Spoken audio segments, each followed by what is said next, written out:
Greetings, beloved.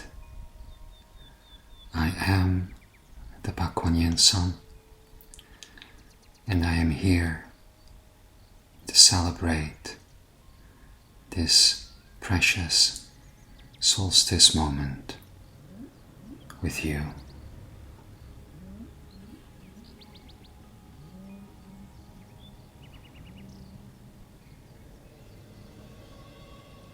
On this day of days, I want you to take a look around in your world. I don't mean, per se, your physical environment that surrounds you directly. I mean, take a look at the image of your world that you have created for yourself and that you see around you every day.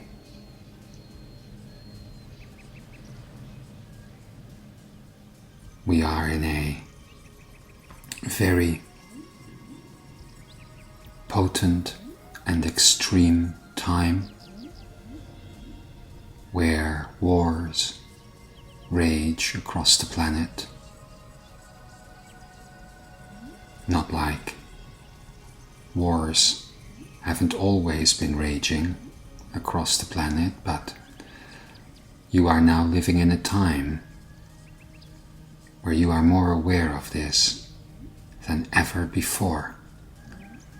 Within minutes, information, whether it is true information or false information, reaches you. A few minutes after that, you form your opinion on this, and that opinion then reaches others within minutes, and so on.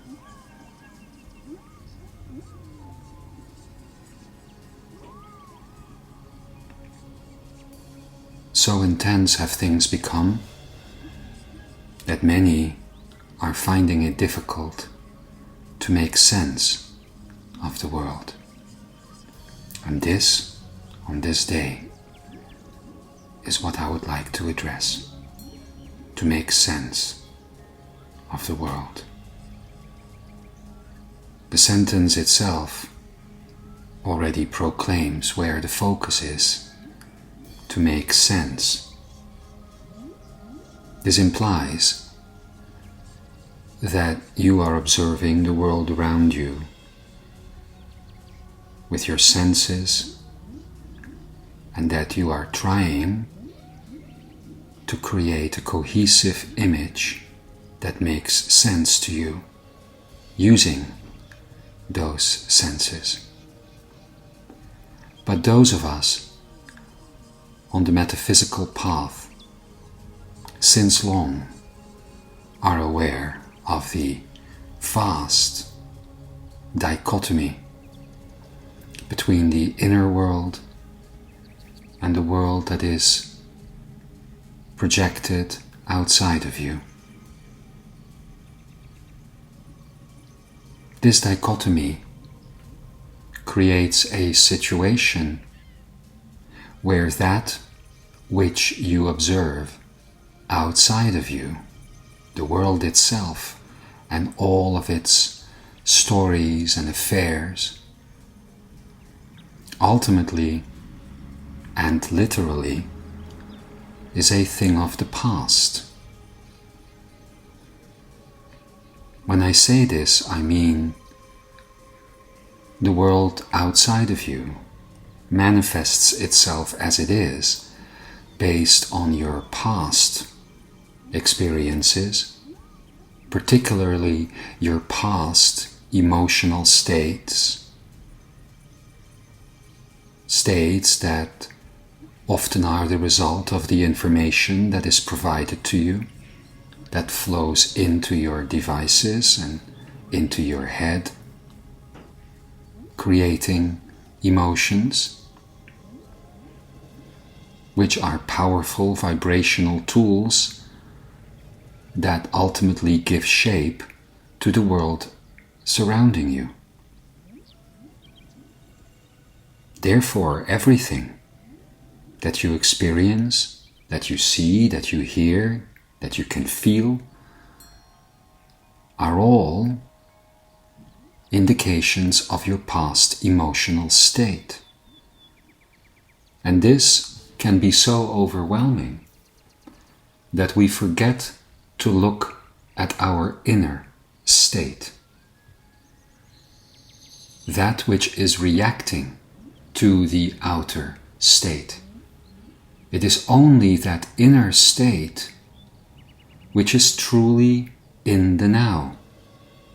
It is only that inner world that is truly in the now moment.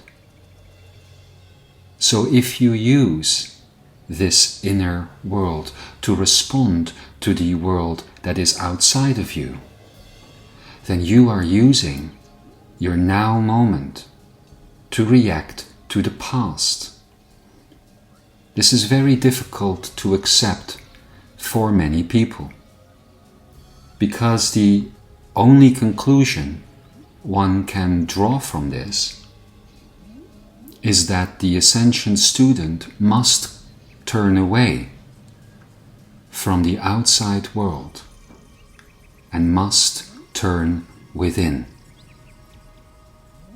Not only within to observe one's emotional states and that sort of thing, but to turn within to the world within, to the now moment.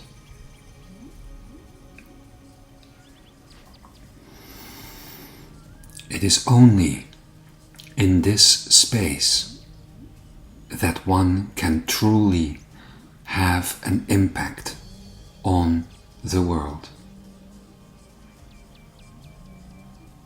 An interesting question that one can ponder upon considering these things is, why is it so that there is a dichotomy between the observed world on the outside of you, which is in the past, and the inner world, which is in the now?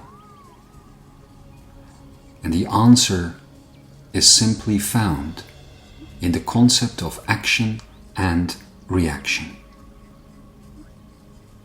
Everything that manifests outside of you and that presents itself to you moment to moment, day to day, is already in a reactive state, because it is the result of emotional states, your reactions to situations that have previously occurred. Yet, the mind observes this as being in the now. That is the main dichotomy that keeps you reactive, because literally the outer world and the inner world, when you are in this state, are not lined up. That distinction between states is what causes your mind to trigger thoughts that either lead you to try and get closer to something or further away from something. But what you are getting closer to and further away from always is the manifestation of past events, which truly no longer exist in that state within you.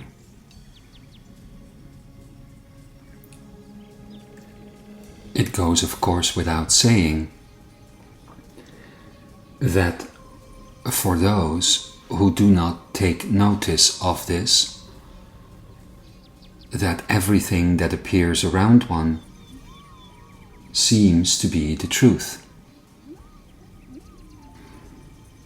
As such, those on the ascension path that feel ready to turn away from the past and the world that is manifested around them based on this past only have one option remaining to them, and that is to use the power of pure will and determination to stop reacting to situations presented in the outer world. And this includes situations presented within the body itself on a physical and mental level. All of these also are manifestations of the past. And with using that pure will, find the power within to recognize that the world you are experiencing there, the feelings about the world that you would like to see manifest, these are the only states that matter. These are the only states worth acting upon. Turn away from the past evidence of your past manifestations and allow yourself to embrace the now moment where your true creative power resides. There and nowhere else can you truly take charge of manifesting the world and the earth that you would like to see. I hope with all my heart that on this solstice day you find this truth within you for yourself, and that together we and all of us manifest the true beauty that is waiting for all beings.